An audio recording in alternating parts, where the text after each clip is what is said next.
और शुक्रवार के दिन माता लक्ष्मी के लिए अग्नि में आहुति दीजिए। महाराज, शाम के समय पर सूर्यास्त के पहले शिव महापुराण की कथा कहती है, अग्नि पुराण कहती है, नर्मदा पुराण कहती है, लिंग पुराण कहती है कि बेलपत्री के वृक्ष के नीचे, नीचे तो नीचे वो भी जाने दो, यहां तक वर्णन किया शिव महापुराण में तो कि बेलपत्री का जो फल होता है ना, बेल फल जो होता है, कहते हैं अगर किसी व्यक्ति के यहाँ लक्ष्मी की कमी होती है, संपदा की कमी होती है, जिसके यहाँ पैसा नहीं आता, धन नहीं आता, तो बेल का जो फल होता है, बेलपत्री का जो फल होता है, उस फल के गूदे को,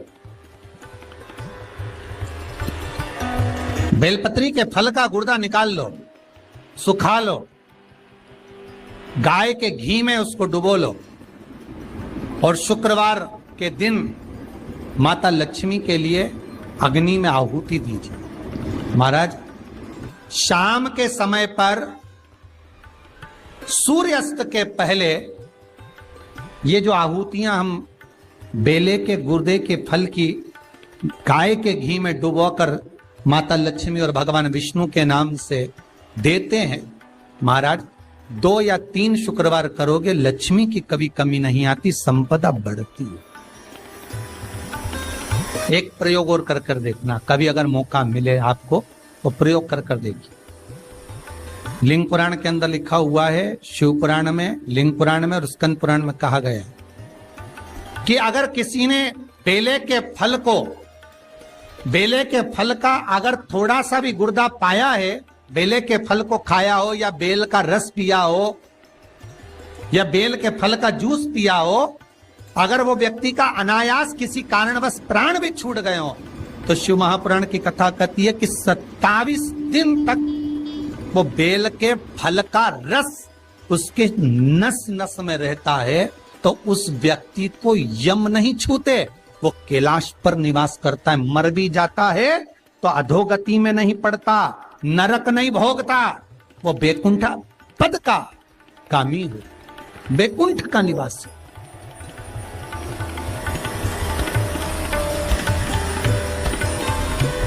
बैकुंठ का निवास।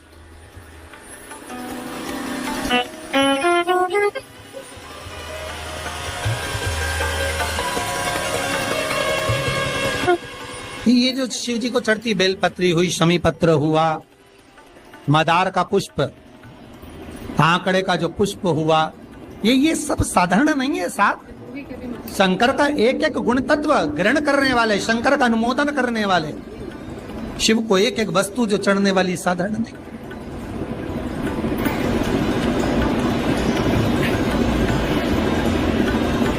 महाराज, हम तो आपसे निवेदन पहले भी करे, आज फिर करते। मान लो आपको ऐसा लगता है कि घर में बीमारियां ज्यादा घेर रही है, तो एक बेल का टुकड़ा, बेले का फल का एक टुकड़ा अपने ही घर में कहीं पर भी कटोरी में रख दीजिए, शिव का स्मरण, सुख प्रदान करेगा। अगर थोड़ा बहुत रोग आ भी गया निकल जाएगा, पर बड़ी बीमारी में कोई फंस नहीं पाएगा, ज्यादा जनहानि नहीं है, तकलीफ नहीं भोग पाए। शिव को प्रिय। फिर वही स्कंद पुराण का संवाद आ गया। बेल पत्री के वृक्ष की जो जड़ होती है, उस जड़ के अंदर 33 कोटि देवताओं का निवास होता है। 68 करोड़ तीर्थ बेलपत्री के पेड़ के नीचे रहते हैं। 68 करोड़ तीर्थ मात्र बेलपत्री की छांव में, बेलपत्री के नीचे विराजमान होते हैं। अगर आपके मन में कभी कभी भाव उत्पन्न हो जाए ना कि मेरे को कहीं तीर्थ करने जाना है और अभी मौका नहीं मिल रहा, तीर्थ जाने का भी तो लॉकडाउन चल रहा है और अभी सब दूर बीमारी फैली हुई है, कहीं नहीं जा सकते, तो जब लॉकडाउन हट जाए, बीमारी समाप्त हो जाए और तीर्थ जाने का मन करे, तो किसी बेलपत्री के पेड़ के नीचे 5 मिनट जाकर बैठ जाए।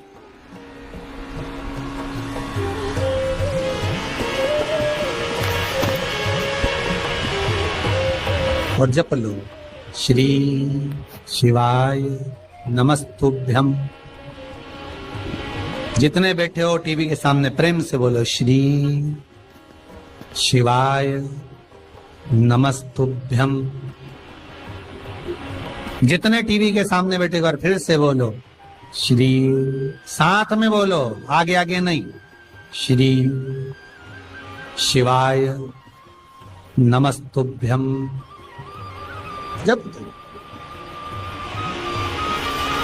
जब तुम्हारा मन करे मुझे चारों धाम जाना है, जब तुम्हारा मन करे कि मुझे काशी जाना है, जब तुम्हारा मन करे मुझे उज्जैनी जाना है, जब तुम्हारा मन करे कि मुझे ओमकारेश्वर, मुझे सोमनाथ जाना है, भीमा शंकर, बैद्यनाथ, मल्लिकार्जुन जाना है, केदारेश्वर जाना है, बस नागेश्वर जाना है, थोड़ी देर के लिए बेलपत्री के पेड़ के नीचे जाकर बैठो।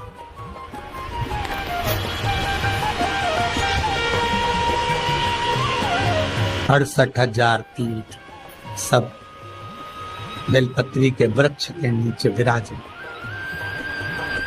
जहां पर देवराज के प्राण छूटे वहां बेलपत्री का पौधा है, बेलपत्री का वृक्ष है। हिंदू धर्म में आज भी रीति है, मरने वाले व्यक्ति, अब तो ये कोरोना महामारी में ना गाड़ी में भरे ने लेकर चले गए और जला दिया, पर पहले जो नियम था शास्त्रार्थ के अनुसार, जब कोई व्यक्ति मरता था उसको कंधे पर लेकर जाते थे, तो ले जाने के बाद में बीच राह में एक स्थान ऐसा आता था जहां पर अर्थी को उतारते थे, विश्राम स्थल पर उस अर्थी को उतारा जाता था। और वो केवल विश्राम स्थल ऐसे नहीं होता था, वहां पर बेलपत्री का पौधा होता था, पेड़ होता था, उस बेलपत्री के वृक्ष की छांव उस मुर्दे पर भी पड़ जाती थी तो उसको यम की कैद नहीं भोगना पड़े, उसको यम की कैद, यम की त्राण नहीं भोगना पड़े।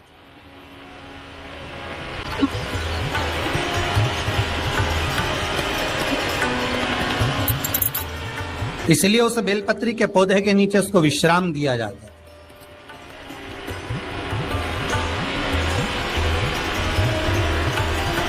बेलपत्री के पौधे के नीचे उसको विश्रामता दी गई। जब शिव कह रहे हैं, देवराज तेरे प्राण छूटे, मना नहीं है तेरे प्राण छूटे, पर तेरे प्राण जहां छूटे वो बेलपत्री का वृक्ष था।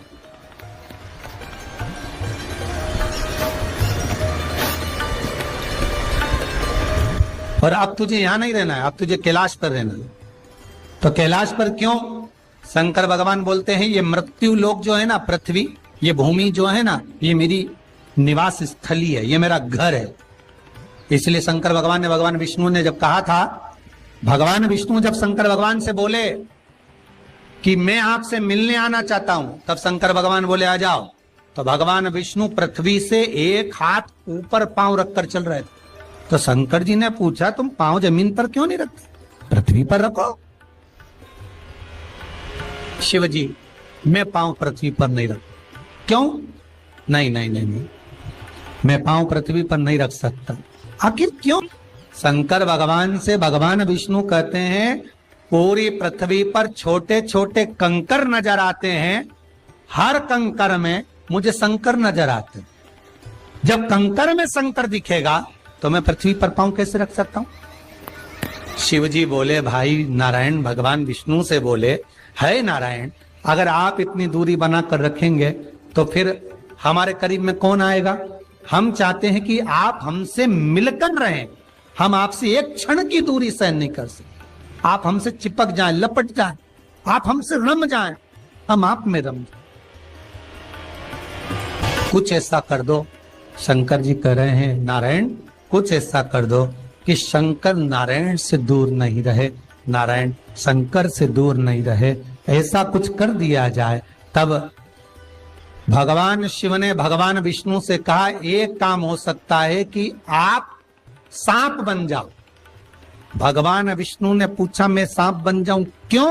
शंकर भगवान कहते हैं सांप बन जाओगे तो मैं गले में आपको डाल कर रखूंगा, आप मुझसे चिपके रहोगे, मैं आपसे चिपका रहूंगा, आप मुझसे लगे रहेंगे, मैं आपसे लगा रहूंगा, दूरी नहीं रहेगी एक क्षण की भी। और भगवान विष्णु सर्प बन गए, भगवान विष्णु सांप बन गए। सांप बने भगवान शंकर ने, भगवान विष्णु जब सर्प बने और सर्प बनकर भगवान शंकर ने अपने गले में भगवान विष्णु को धारण कर लिया। आज भी शंकर भगवान के गले में जो सांप पड़ा हुआ है वो सांप केवल सर्प नहीं है, वो भगवान विष्णु का ही एक अवतार।